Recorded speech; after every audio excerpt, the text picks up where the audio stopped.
flood warning in effect until 2:15 a.m. Thursday replaces flash flood warning.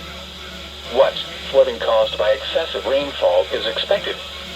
Where? The following counties: in south central Ohio, Highland; in southwest Ohio, Clinton. When? Until 2:15 a.m. Thursday. Impacts: several roads remain closed due to flooding. Additional details: 8:06 p.m.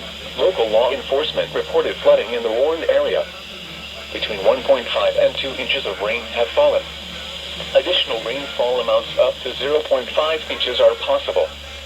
Some locations that may experience flooding include Wilmington, Hillsborough, Lancaster, Sabina, Lynchburg, Leesburg, New Vienna, Rocky Fort Point, Highland Holiday, Russell, Clarksville, Martinsville, Midland, Highland, Samantha, Morrisville, New Antioch, Lees Creek, Burtonville, and Danville in Highland County. Turn around. Don't drown when encountering flooded roads. Most flood deaths occur in vehicles. To report flooding, go to our website at weather.gov/ILN and submit your report via social media when you can do so safely.